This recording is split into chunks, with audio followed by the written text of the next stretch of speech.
ఎందుకంటే నిన్న మొత్తం చెప్పుదే టాపిక్ అంతా.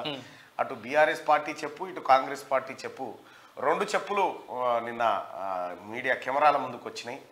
అటు బాల్క సుమన్ ముఖ్యమంత్రి రేవంత్ రెడ్డిని పట్టుకొని చెప్పు చూపిస్తూ అసభ్య పదజాలాన్ని దూషిస్తే, ఇటు కాంగ్రెస్ పార్టీ కూడా మన చార్గొండ వెంకటేష్ ఆయన కూడా సేమ్ అదే చెప్పుతోని రిప్లై ఇచ్చినటువంటి పరిస్థితి. నిన్న చెప్పులదే హాట్ టాపిక్ ఓవైపు. ఈ చెప్పులు మరి ఈ ఇంతవరకు పోతే తెలియదు కానీ పంచాయతీ అయితే చెప్పుల పంచాయతీ లేచింది. రైట్. బాల్క సుమన్ నిన్న బయట ఉందా పెట్టు ఒకసారి. బాల్క సుమన్ తమ్ముడు బాల్క సుమన్ చెప్పు చూపిస్తూ రేవంత్ రెడ్డి గారిని అసలు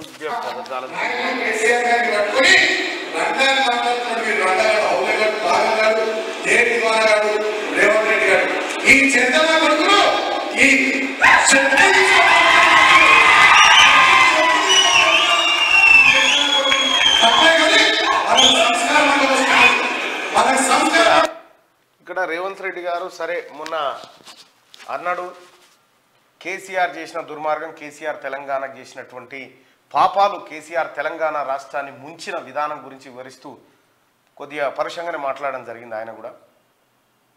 అయితే అది కామన్గా తెలంగాణ గతంలోనే కేసీఆర్ అన్నాడు, కేంద్ర మంత్రిని పట్టుకొని రండా అన్నాడు. అప్పుడే టీఆర్ఎస్ పార్టీ నాయకులు చాలామంది వివరణ ఇచ్చారు. అది కామన్గా వాడే భాష అండి మా దగ్గర అన్నారు. సేమ్ అదే భాషను అప్లై చేసిండు రేవంత్ రెడ్డి గారు. అప్లై చేయగానే సరే ఓ 4-5 మాటలు అన్నట్టు, ఒకసారి అంటే ఆనితట్లేదని ఓ 4-5 మాటలు అన్నాడు కేసీఆర్. అనగానే అది అరుణ్ ముచ్చట సరే అన్నాడు, అయిపోయింది, వచ్చిపోయింది. కేసీఆర్ గారిని రేవంత్ రెడ్డి గారు అన్న దానికంటే ఎక్కువ బాల్క సుమన్ యాద్ చేసిండు దాన్ని. కేసీఆర్ నువ్వు రండంటావా, కేసీఆర్ నువ్వు రండంటావా, కేసీఆర్ రండ ఎన్నిసార్లు చెప్తాడు రండ అని. మరి ఇదే చెప్పు అప్పుడే చూపిస్తే బాగుంటుండే కదా, ఒకవేళ నిజంగా కేసీఆర్ ను రేవంత్ రెడ్డి గారు అవమానించిన దానికంటే ఎక్కువ దాన్ని పదే పదే బాల్క సుమన్ మనసులో ఏదో పెట్టుకొని కేసీఆర్ గారిని తిట్టినట్టే ఉంది. అది కావాలని తిట్టినట్టు, కావాలని గడికోపారి కేసీఆర్ ను రండంటావా రండంటావా రండంటావా ఈ వట్టిగానే ప్రచారం తీసుకొని పోయారు. అసలు ఈ రండ పంచాయతీ ఏంది, ఎందుకు వచ్చింది తెర మీదకి, ఇది ఒకసారి చర్చించుకోవాలి మనం. ఇప్పుడు ఇదే మాటని కేంద్ర మంత్రిని రండా అన్నప్పుడు ఇదే చెప్పు తీసుకొని చూపిస్తే అప్పుడు బాగుంటుండే. అదే చెప్పు తీసుకు మళ్ళీ రిపీట్ కాకపోతుండే. నువ్వు చెప్తోని కొట్టదలుచుకుంటే ఎన్ని సందర్భాలు మిస్ అయినాయో తెలుసా బాల్క సుమన్ గారు? దళితున్నే ముఖ్యమంత్రిని చేస్తా, లేకపోతే తలకాయ నరుక్కుంటా అన్నాడు. ఆయాలని చెప్పు తీసుకొని, ఆయాలని తన మంచిగా లబ్బర్ చెప్పు ఉండే పారగాన్ లబ్బర్ చెప్పు ఉండే, అప్పుడే తీసుకొని చెంప మీదకి సెటా వేస్తే కేసీఆర్ ను అప్పుడు అవకాశం మిస్ చేసుకుంటుంది. దళితుల్ని ఉప ముఖ్యమంత్రిని చేసి 4 నెలల కారణం చెప్పకుండా బీకేసిండు, అప్పుడే చెప్పు తీసుకొని సెటా చేస్తే ఒడిచిపోయేది. దళితులకు 3 ఎకరాల భూమి ఇస్తా అని చెప్పి ఉంటే కదా పంచతందు, కానీ అసెంబ్లీలోనే అన్నాడు కదా, ఆయాలని చెప్పు తీసుకొని కొట్టినుంటే సెటా కేసీఆర్ చెంపలు ఇంత ఆసేటి. అది ఇడిచిపెట్టు. దళితులకు దళిత బంధు అని చెప్పి పైలట్ ప్రాజెక్టు దుకాణం పెట్టి దళితుల దగ్గర 30% కమిషన్ వసూలు చేసినటువంటి వాళ్ళని చెప్పు తీసుకొని కొడితే వచ్చిపోతుండే.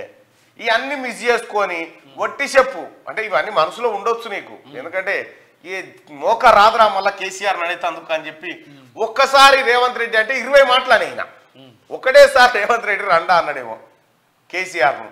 బాల్క సుమన్ కేసీఆర్ను కడుగు నిన్ను రండా అన్నాడు సార్, నిన్ను రండా అంటారా సార్, నిన్ను రండా అంటారా సార్ అని పదే అదే చెప్పే. అంటే కేసీఆర్ను అవమానించడానికే బాల్క సుమన్ మరి ఎందుకు కంకణం కట్టుకున్నా అర్థమైంది. పోతే రాదు మోక అన్నట్టుగా ఆయన లోపల ఏం పెట్టుకునే ఎంపాడు, ఈ మోక పోతే మళ్ళా రాదు, ఎట్టి పరిస్థితిలో ఇప్పుడే అనేసేయాలన్న ఉద్దేశంతో అన్నట్టుగా కనిపిస్తూ ఉంది. ఏదేమన్నా బాల్క సుమన్ కేసీఆర్ను రేవంత్ రెడ్డి గారి కంటే ఎక్కువ నువ్వే రండం చేసినావు. ఇప్పుడు అట్టే కనిపిస్తా ఉంది చూస్తూ ఉంటే. ఆయన మంచి మనిషి, మాజీ ముఖ్యమంత్రిని కానీ తాజా ముఖ్యమంత్రిని కానీ సరే అట్లా అనుడు, మీ విజ్ఞత మీ వ్యవహారం కథ కార్ఖాన పక్కకు పెట్టి ఏమొచ్చింది ఇప్పుడు? సరే డ్రామారావు నీతో అనిపించిండు, ఈయన దళితుడు కాబట్టి ఈయన అంటే ఈయన ఎవడేమనలేడని. యువతల పార్టీలు ఉండరు వాళ్ళు, యువతల పార్టీలో కూడా ఉంటారు కదా, సేమ్ కమ్యూనిటీ, సేమ్ లెక్క, సేమ్ చెప్పులు చూపించడం యువతలు కూడా ఉంటారు కదా. నువ్వు వీటితోనంటే వాళ్ళు పత్తడితోనని అంతే. నువ్వు ఒక్క చెప్పు చూపిస్తే కాంగ్రెస్ వాళ్ళు 20 చెప్పులు చూపెట్టి నీకు. అది వాస్తవానికి కూడా కాంగ్రెస్ పార్టీ వాళ్ళు బాల్క సుమన్ కాదు, బాల్క సుమన్ చెప్పు చూపించినా లాభం లేదు. మీరు చూపించాల్సిన చెప్పు కేసీఆర్ కుటుంబానికి చూపించాలి అంతే. అప్పుడు లేపిన చెప్పుకు న్యాయం చేసిన వాళ్ళు అవుతారు, బరాబర్ బరాబర్ సెట్ అవుతుంది. ఇప్పుడు విషయం ఏంటంటే రేవంత్ రెడ్డి గారిని బాలకృష్ణ చెప్పు చూపించు దూషించడం. మరి కాంగ్రెస్ పార్టీ వాళ్ళు ఏం చేయాలి? కేసీఆర్ చూపించాలి కదా. అంతే. ఈయనతో నడిచిపిస్తున్నది ఎవరు? అంతే. ఈయనతో నడిచిపిస్తుంది కేసీఆర్, కేటీఆర్ అనుకున్నది వాళ్ళే కాబట్టి. అయితే బాలకృష్ణకి తెలియనటువంటి అంశం ఏంటంటే మా తమ్ముడు తెలంగాణ ఉద్యమంలో కొంతవరకు పనిచేసి తెలంగాణ ఉస్మానియా యూనివర్సిటీలో అక్కడిక్కడ సందేహం లేదు చేసిండు, నో డౌట్. కానీ అప్పటి నుంచి అధికారంలో ఉండు, ఇంకా అధికారంలోనే ఉన్నాం, పోలీసు వాళ్ళంతా మాదికే ఉన్నారు, మేమేమన్నా చెల్తా అని గతంలో కూడా ఇదే బాలకృష్ణ తీన్మార్ మల్లన్నని ఒకడేమో ముక్కలు నడుపుతాడు, మటన్ షాప్ పెట్టిండు. ఎవడు బోధన్ షకీల్ ఎమ్మెల్యే, వాడు తుక్డా కరెంగి అన్నాడు. వీడు ఉసిగొలిపిండు, వీడు ఇంకోటి అడ్డుపోయిండు. ఏమైపోయారు ఆఖరికి? అంటే చెప్పుకు చెప్పు సమాధానం కాదనేది నేను చెప్తున్న ముచ్చట.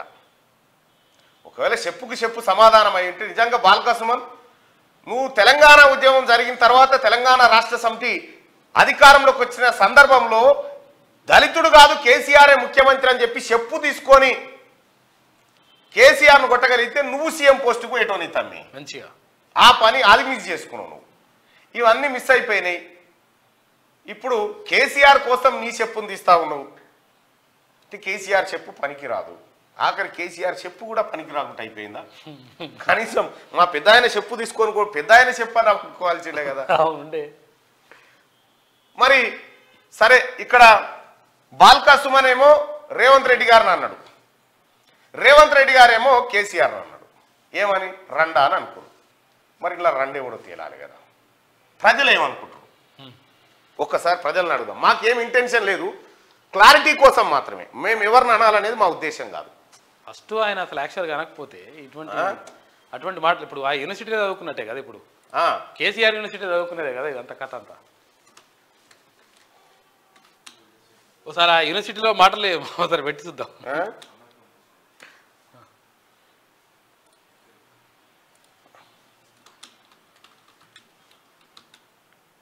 ఓకే, విన్నావేనా?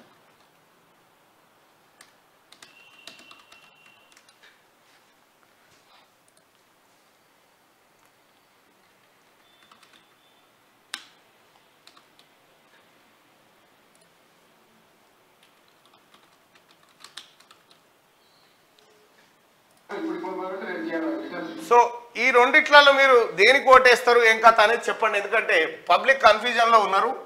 ఈ రేవంత్ రెడ్డి గారు కూడా గతంలో మా మీద కిడ్స్ పెట్టిపోయాడు, బిల్లా రంగ అన్నాడు. అలా బిల్లు ఎవడో రంగు ఎవడో తెలియకపోయాడు. ఆ క్లారిటీ ఇయ్యక ఆయన అట్లా కొంత కన్ఫ్యూజ్ చేస్తూ ఉంటాడు. ఇప్పుడు ఇదన్నా పబ్లిక్ దగ్గర తెలుసు. ఈ క్రింది పదం ఎవరికి సరిపోతుంది? కేసీఆర్ రండా అనేది దేనికి ఓటేస్తారు మీరు?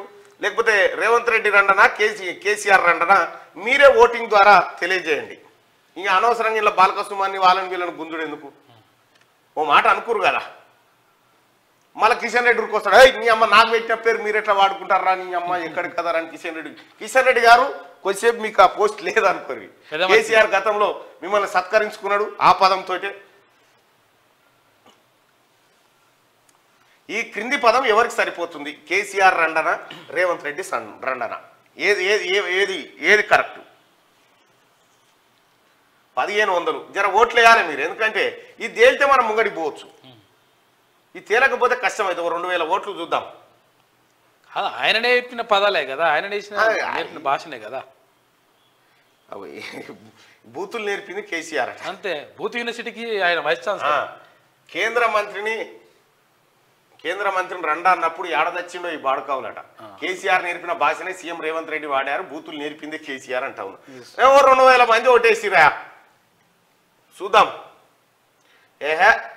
కేసీఆర్ నిన్నే అంటారు, కేసీఆరే రండనట 94% మంది అంటారు. మరి మీ అంశమేనాయో మేం పెట్టింది కాదు, మీ అంశమే. కేసీఆరేనాయా అసలైన రండా అని చెప్పి 194% మంది అంటారు. ఇక బాలకృష్ణ నువ్వు అన్నా దండగానే తమ్మి, నీ చెప్పు నీకే ఎదురు తండింది. ఎందుకు మరి అట్లా చేసుకుంటున్నావు ఏమో అర్థం కాలే. ఇక దాన్ని ఎక్కువసేపు స్క్రీన్ మీద కూడా ఉంచదలుచుకోలేదు, ఎందుకంటే ఇజ్జత్ తక్కువ ముచ్చట అది. సార్ మొత్తానికైతే కేసీఆరే రండా అని చెప్పి తెలంగాణ ప్రజలు లైవ్ చూస్తున్న ప్రజలైతే చెప్తున్నటువంటి మాట. ఇక KCR booth university vice chancellor, ఇవాళ బూతులు ఏందో చూద్దాం. వాడు మొదలు పెడితే మాకంటే బాగా ఎవడు మాట్లాడలేడు, మాకంటే బాగా ఎవడు వాడలేడు. అవునా మాటలు మాట్లాడలేదు, ప్రిపేర్ అయ్యి రాలే, మరి పీకెందుకు వచ్చినా ఈ సన్నాసులకు తెలియదు.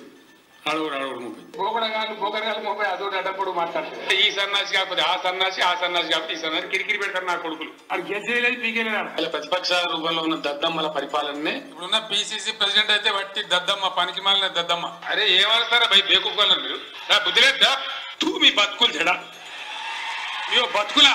భారతీయ జనతా పార్టీ డఫర్ నాయకులారా, భారతీయ జనతా పార్టీ బేకార్ నాయకులారా, బఫూన్ నాయకులారా నేను అడుగుతా ఉన్నా. అసలు ఈ చిల్లర బట్టెబాస్గాలని ఎవడన్నా పట్టించుకున్నాడు ఆంధ్రప్రదేశ్ లో? ఈ చిల్లర నాయాలకు ఆ పదవులు ఎక్కడి అని అడుగుతా ఉన్నా నేను. చిల్లర పాట, బేకార్ పాట, డఫర్ పాట, ఏం పాట అనాలి వాళ్ళని? కుక్కలు అయితే నిరంతరంగా మురిగే కుక్కల్ని నువ్వు దేవుడు ఇచ్చిన చెప్పి కుక్కలు మురిగే మొరుగుతామంటే మీలాంటి కుక్కలు చాలా మంది ఉంటారు, బయటకు వెళ్ళండి. ఇలా మొరుగుతున్న కుక్కలకు, ఇలా మొరుగుతున్న గాడిదలకు ఆ పదవులు ఎక్కడి? అది కేసీఆర్ పెట్టిన భిక్ష కాదా? మొట్టమొదటి అన్నిటికన్నా ముందు తిట్లు పనిచేయాలి. ఎవరు తిట్టద్దు. మాకు రావా బూతులు? మోడీని ఏం రారా పోరా అనరాదా? మనకు అమిత్ షాని అనరాదా? మోడీ బట్టెవాస్ గాడు అనరాదా? లుచ్చాగాడు అనరాదా? కానీ అనం అది మా నాయకుడు మాకు నేర్పిన సంస్కారం. కేసీఆర్ సంస్కారం నేర్పితే గట్లుంటది. కేటీఆర్ నరేంద్ర మోడీ గారు ఎక్కడ? ఈ కంచర్ గాడిది, గబ్బు గాడిది ఎక్కడ? బాగా తోలుతొడ్డైంది, పచ్చి చింతపండుతో కొడితే మిగిలింది కూడా ఊసిపోతుంది. గా ట్రీట్మెంట్ అవసరం. వీటికి మీ అయ్యనేమో కాంగ్రెస్ వాళ్ళ బూట్లు నాకడానికి, నువ్వేమో సినిమా వాళ్ళ సంఖ నాకడానికి మీ నాలుగు వాడినరు కదా ఇంతకాలం. ఎంత ఇంకే పాడతారు? దీన్ని బట్టి ఎవరిని చెప్తూని కొట్టాను బాలకసం అని అర్థం చేసుకోవాలి. ఎందుకంటే గిన్ని బడేవాయి మాటలు ఉంటాయి. నేను ఎందుకు కూడా కొట్టి తెలుసా? కేసీఆర్ గిన్నికి గీ బడేవాయి మాటలు చెప్పినందుకు నోరు తెరిస్తే ఏం పార్టీ మీది? భారత కాదు, బూతుల రాష్ట్ర సమితి అని పెట్టుకోరు. మంచిగా ఉంటుంది. బూతుల రాష్ట్ర సమితి అని పెట్టుకుంటే సెట్ అవుతుంది మీ పార్టీకి. సిగ్గు లేకుండా ఇంకా మాట్లాడుతున్నారు. తెలంగాణ జనం చీదరించుకొని పండబెట్టి తొక్కి కసరగక్క పెట్టిరు మొన్న ఎన్నికల్లో. ఇంకా బుద్ధి రాకపోతే ఎట్లా? టీఆర్ఎస్ పార్టీ నాయకులకు ఇంకా మేము ఏం చేయలేరు. మీరు లోటపీసి పీకేది ఏం లేదు. మీరు అయిపోయింది, మీ దుకాణం బంద్ అయిపోయింది. ఎన్నడో నాడు బాల్కసుమన్ కూడా ఉండడు, జాడిచ్చి తన్ని అవతల పడతాడు. ఎందుకంటే బాల్కసుమన్ నట్లు కూడా పిట్ అవుతుంటాయి కదా ఎక్కడో చోట. ఇక ఇది బీఆర్ఎస్ కు సంబంధించినటువంటి బూత్ వార్త.